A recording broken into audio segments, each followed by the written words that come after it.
The 9-year-old had been thrown into a sinkhole. She was naked from the waist down and had a ligature mark around her neck. Hello, true crime fans, and welcome to Behind the Yellow Tape. Today we will be discussing the disappearance and murder of Rowan Ford. Rowan Ford was born on the 11th of April 1988 in San Diego, California. At the time of her disappearance, she was 9 years old. She lived with her mum, Colleen, her stepdad, David Spears, and her 4 siblings.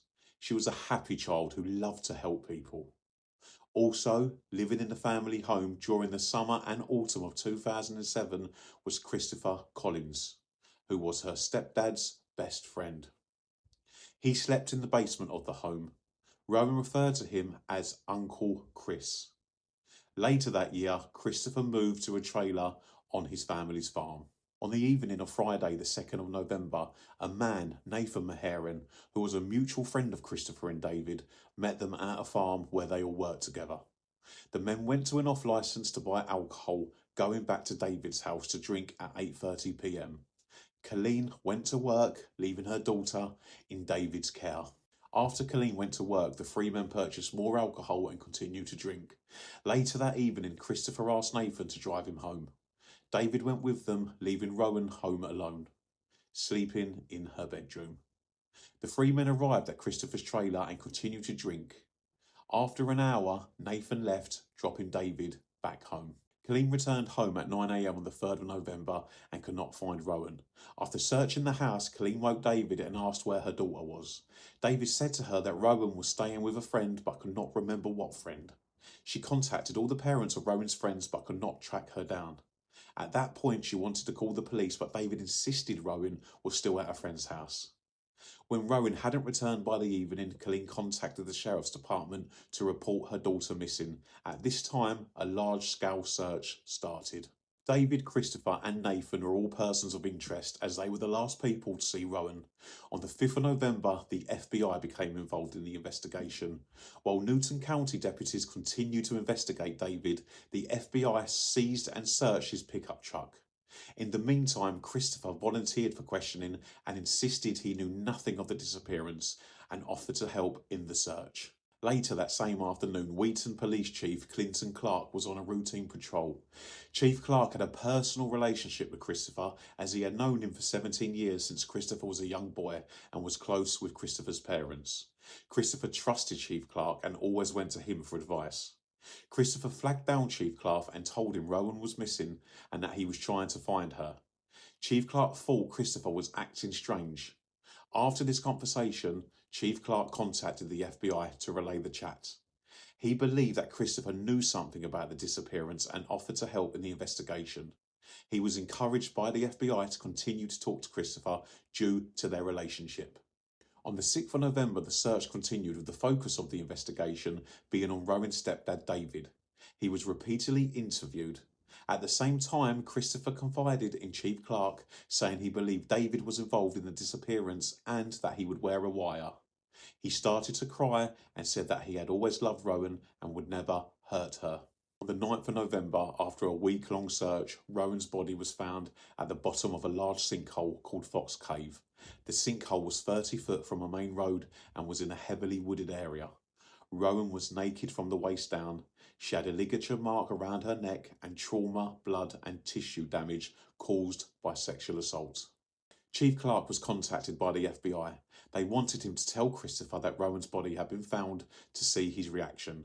Later in the day, Christopher met Chief Clark at the police station. Chief Clark told Christopher, "Well, son, it's over. We found Rowan's body." Christopher started to cry. Chief Clark told Christopher that he believed David had killed his stepdaughter and Christopher knew, to which Christopher reacted surprised, looked at him funny and told him what really happened that evening. On the night of the disappearance, when David and Nathan left Christopher's trailer, they took the back road to avoid police as they had been drinking. Christopher knew if he hurried, he could take the main road and get back to David's house before he did to remove Rowan from the home.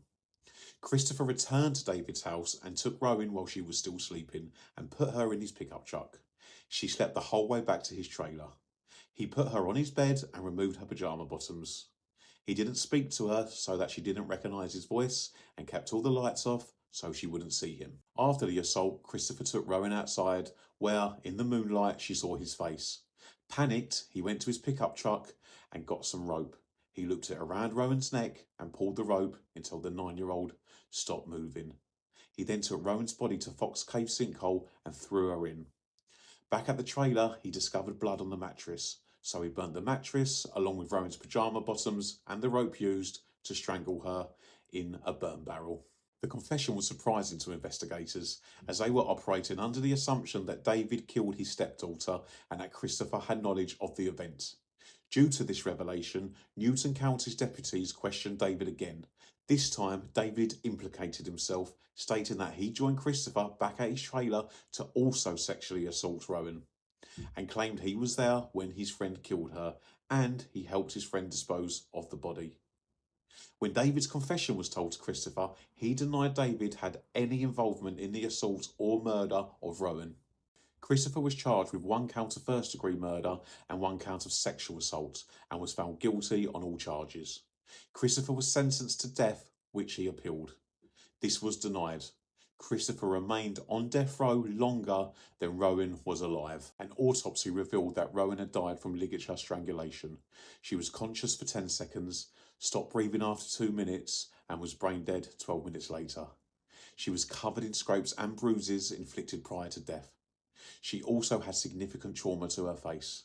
Her privates had been lacerated from front to back, consistent with blunt force trauma, and caused significant bleeding.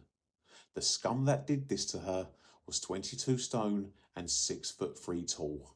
Unbelievably, as Christopher was found guilty of Rowan's murder, her stepfather was never charged with anything relating to her actual murder, despite his confession. As they both confessed to strangling Rowan, there was no proof of who actually done it. Due to this confliction, the state did not want to risk Christopher's conviction. Instead, David was charged with child endangerment and hindering prosecution, stating he had made a false confession. He was sentenced to 11 years in prison, and at the time of this recording, he is a free man. Thank you for listening today, and remember, stay behind the yellow tape.